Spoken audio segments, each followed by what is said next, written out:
We are 24 days into the transfer window, and it seems like everyone but us are increasingly active as they look to strengthen their teams. Whilst there is not much news for you today with regards to incomings and outgoings, there is some massive news that could affect our transfers in the future, which we'll explain in today's video. We'll also provide you with an injury update, while also covering all the latest Liverpool news from the last 24 hours. There is so much to cover in today's video.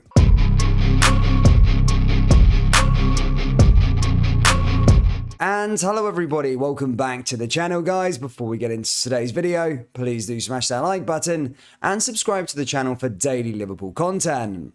Nat Phillips has once again found himself as a steady fifth choice centre-back for Jurgen Klopp, but a January exit could be on the cards with Liverpool expecting offers. The 25-year-old has consistently been linked with a move every 6 months, but for one reason or another, an obstacle emerges to keep him at Anfield. He sits behind Van Dijk, Konate, Joel Matip and Joe Gomez in the pecking order, but acts as a dependable option should the need arise. Phillips has been ever the professional at the cost of his own minutes on the pitch, featuring for 229 minutes this season, in addition to 20 games as an unused substitute. The Athletic's James Pearce said that the club are prepared to listen to both loan and permanent offers for the 25-year-old, who attracted interest from the likes of Bournemouth, Burnley, Southampton and Benfica last summer. Just a quick one guys before we get back into the video, I just want to let you know that we're having a January sale over at our website for all our Liverpool merchandise on kopiteclothing.com. The link is down there in the description. We have some new pieces coming out in February, but until then, go have a look at the old collection. As I said, it's on kopiteclothing.com or down into the link in the description. Thank you, let's get back into the video.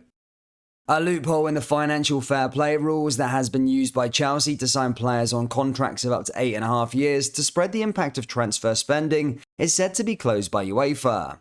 Officials at European football's governing body are planning to set a 5-year maximum for the length of time of which a player's transfer fee can be spread, with a new policy brought in before the summer transfer window.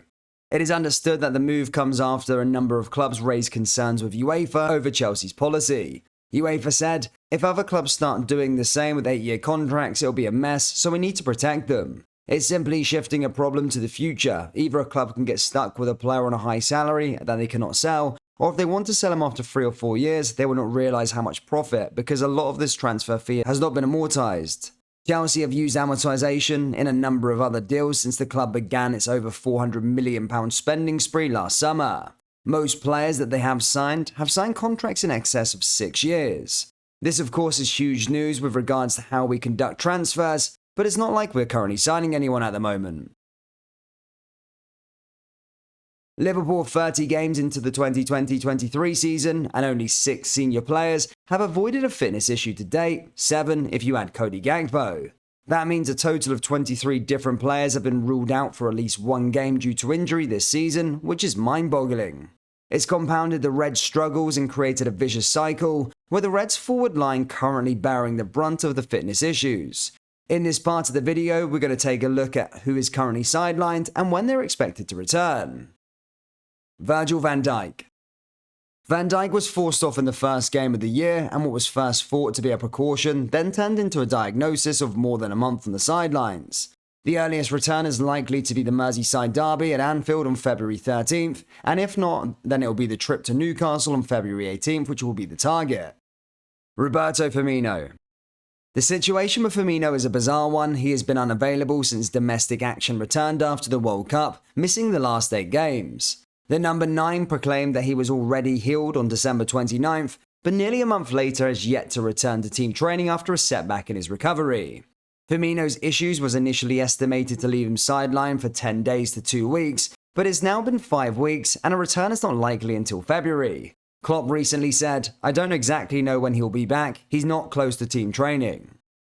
Diogo Jota. Jota has been out of action since October, and the return goal has always been for February in that first leg of the Champions League against Real Madrid. That falls on February 21st, leaving 4 weeks for Jota to return to team training and start building back his match fitness. He's making positive progress, and Real Madrid remains a realistic target. His return will be a major boost for the Reds when this time comes. Klopp recently said, I don't exactly know how long, he looks really good, he's out there on the pitch, he's doing a lot of stuff already. Luis Diaz. Just when Diaz was introduced back into the fold over the World Cup break after his initial knee injury in October, he was struck with another ligament injury that required surgery. March was the earliest timeline provided soon after the news broke, meaning in total he will have missed at least 24 games. That return date at the earliest still stands. Diaz has provided positive updates on his recovery on social media, starting to demand more from his left knee, which Liverpool will be cautious with, as it's the second injury to the same knee in quick succession. In all honesty, don't expect him to play much of a part at all this season. Arthur. A long-term thigh injury has kept Arthur in the medical room for over 3 months now, after amassing just 13 minutes for Klopp's side. The Brazilian required surgery and reports have suggested he is making positive progress, but February will remain the target after being given an initial 4-month recovery window. Tyler Morton notched another assist for Blackburn on a weekend that was disrupted due to frozen pitches and saw Liverpool recall a handful of players. The Championship continues to be an intriguing league to keep an eye on, with only 7 points separating 3rd from 14th. Morton's Blackburn currently occupying 4th spot with 43 points in 28 games, with their latest point added in a 1-1 draw against Bristol City on Saturday. 20-year-old Morton was named in the 11 for the 16th league game in a row and helped set up the opening goal for the game with a pullback to Bradley Dack.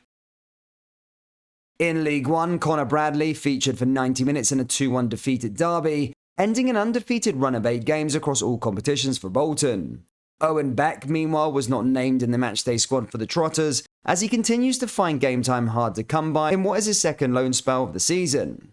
Elsewhere, neither Reece Williams, Adam Lewis or Kwan Sala were afforded a chance to play due to frozen pitches which have plagued the UK this weekend. However, Williams is expected to return to Liverpool imminently, with the club set to cut his loan spell short after 17 appearances with Blackpool, which will in turn open the door for a move for Nat Phillips.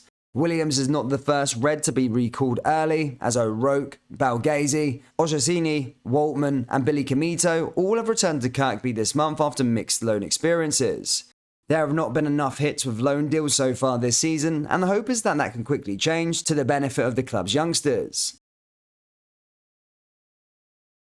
Liverpool fans, would you let Nat Phillips go this winter? And what are your thoughts on Chelsea spending? As I said, let me know your thoughts down there in the comment section below. That brings us to the end of today's video. Please do smash that like button and subscribe to the channel for daily Liverpool content. We're currently having a January sale on all our Liverpool merchandise, so as I say, please do go down into the link in the description or go to copyclothing.com and browse the collection. Thank you, and I'll see you all next time. Take care. Peace.